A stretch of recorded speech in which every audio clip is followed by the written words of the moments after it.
오늘 우리에게 주신 하나님의 말씀 스가랴 9장 5절에서 7절입니다.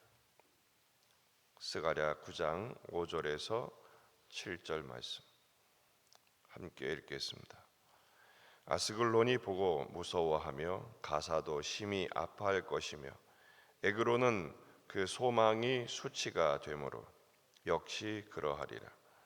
가사에는 임금이 끊어질 것이며 아스글론에는 주민이 없을 것이며 아스도댓은 잡족이 거주하리라. 내가 블레셋 사람의 교만을 끊고 그의 입에서 그의 피를 그의 이사이에서 그 가증한 것을 제거하리니 그들도 남아서 우리 하나님께로 돌아와서 유다의 한 지도자 같이 되겠고 에그로는 여보수 사람같이 되리라. 아멘. 본문에 계시된 주님은 어떤 분이십니까? 수치가 변하여 소망이 되게 하십니다. 하나님의 말씀이 임하여 열방을 심판하시는 장면이 계속되고 있습니다. 1절부터 4절까지 내용은 아람과 그리고 두로와 시돈에 대한 하나님의 경고였죠.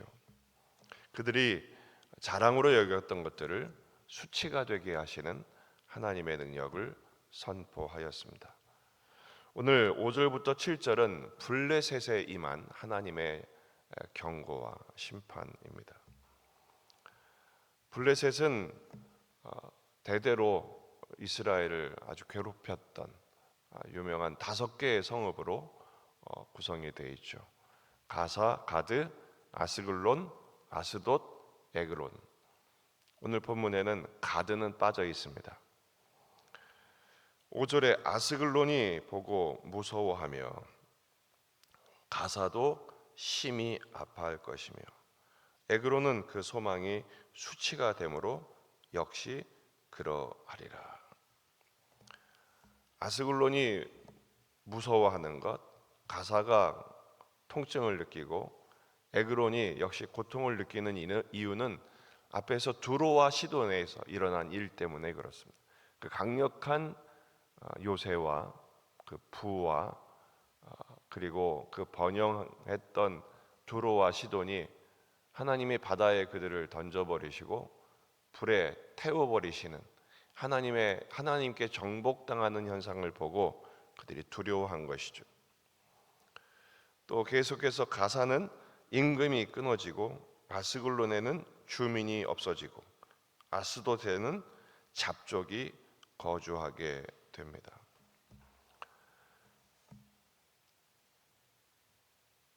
가사와 아스글론과 아스돗은 미완료형 동사가 써 있어요. 계속해서 이 증상이 일어나는 일이고요. 에그로는 완료형을 쓰고 있는데 그것은 하나님의 심판이 이만큼 준엄하다라는 것을 강조하고 있습니다. 실제로 아수르의 공격 앞에서 이 블레셋이 애굽과 구스를 의지했었어요. 하지만 그들조차 하나님께 패망함으로 말미암아 멸망당함으로 그들의 그 소망이 수치가 되게 하시죠. 그 소망이 수치가 되므로 역시 그러하리라. 그러나 하나님은 도리어 이 블레셋의 교만을 끊으시는 목적을 이렇게 말씀하십니다. 6절 하반절에 내가 블레셋 사람의 교만을 끊고 그의 입에서 그의 피를 그의 이사이에서 그 가증한 것을 제거하리니 그들도 남아서 우리 하나님께로 돌아와 유다의 한 지도자와 같이 되겠고 에그로는 여보수 사람같이 되리라. 하나님의 그 심판의 목적은 어디에 있느냐? 그들의 교만을 끊어내시는 데 있다라는 것입니다. 이사야 13장 11절 내가 세상의 악과 악인의 죄를 벌하며 교만한 자의 오만을 끊으며 강포한 자의 거만을 낮출 것이며 하나님은 교만한 자를 그만두지 않으시고 그들의 교만을 끊어내십니다. 블레셋도 예외는 아니죠. 이스라엘도 마찬가지입니다. 그런데 그렇게 교만을 끊어내시는 목적이 무엇인가? 바로 가증한 것을 끊어내는 것입니다. 그의 피를, 입에서 그의 피를, 이 사이에서 그 가증한 것을 제거하시겠다는 거예요. 피가 뭐죠? 부당한 폭력, 힘이 있다고 약소국을 괴롭히고 연약한 사람들을 수탈했던, 피 흘렸던 그들의 죄악, 그것을 하나님이 갚으시겠다는 가증함, 이것은 가증한 음식을 말하는데 바로 부정한 우상숭배 음식을 먹는 그들의 모습을 말해요. 하나님이 그것들을 제거하시겠다라는 것입니다. 그 제거하시는 목적이 뭡니까? 그들도 남아서 우리 하나님께로 돌아와 유다의 한 지도자 같이 되겠고, 지도자라는 말은 우두머리라는 뜻보다는 씨족을 말합니다. 유다와 같은 백성이 되게 하시겠다라는 겁니다. 또 에그로는 여부수 사람같이 되리라. 여부수라는 말은 다윗이 하나님께 범죄했을 때 하나님께서 그 죄를 속할 방법을 알려주시죠. 선지자를 통해서 바로 오르난의 타작마당을 사라. 거기서 제물을 드리고 제사를 드릴 때 하나님이 재난을 멈추게 하시겠다라는 것입니다.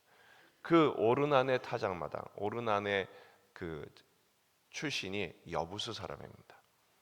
결국은 여부수 사람같이 된다는 말은 하나님의 성전 같이 되게 하시겠다라는 것입니다. 유다도 이 블레셋도 유다처럼 하나님의 성전 백성, 하나님 나라의 백성 되게 하는 소망을 주시겠다는. 그래서 그들의 소망이 수치가 되게 하시는데 그 수치의 목적은 뭐냐?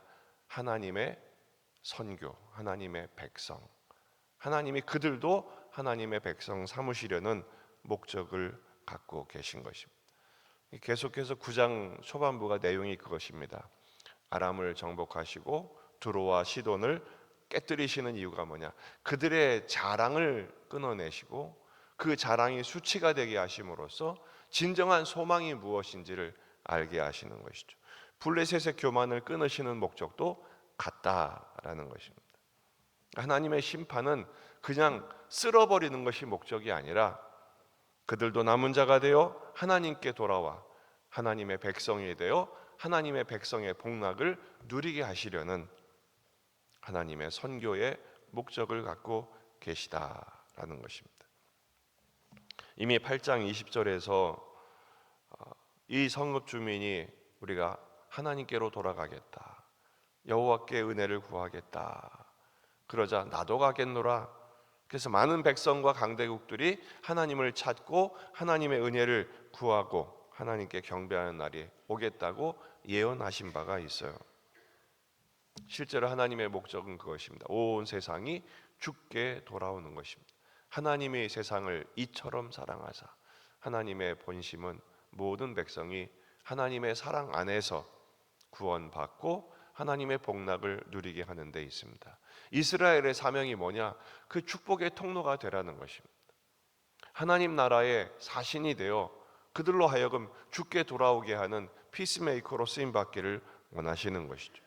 이사야 19장 24절, 그날에 이스라엘이 애굽 및 아수르와 더불어 셋이 세계 중에 복이 되리니. 이스라엘만 복받는 것이 아니라 애굽도 아수르도 다 하나님께 복이 되는 것이 하나님의 목적입니다. 이는 만군의 여호와께서 복 주시며 이르시되 내 백성 애굽이여, 내 손으로 치은 아수르여, 나의 기업 이스라엘이여, 복이 있을지어다. 여러분, 신자들의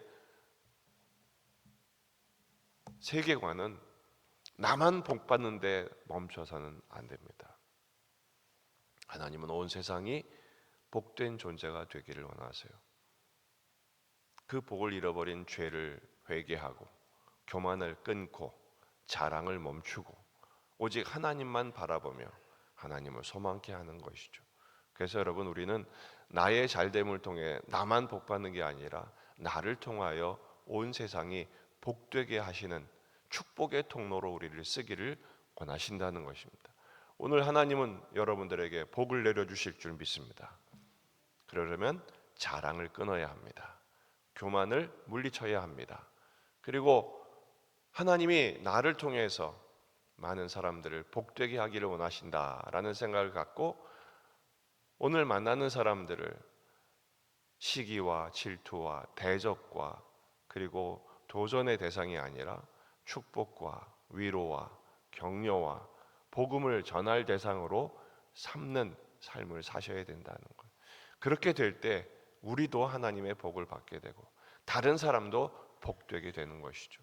오늘 집에 가셔서 가족을 축복하십시오. 오늘 만나는 사람들을 축복하십시오. 하나님이 당신을 복 주시기 원하십니다.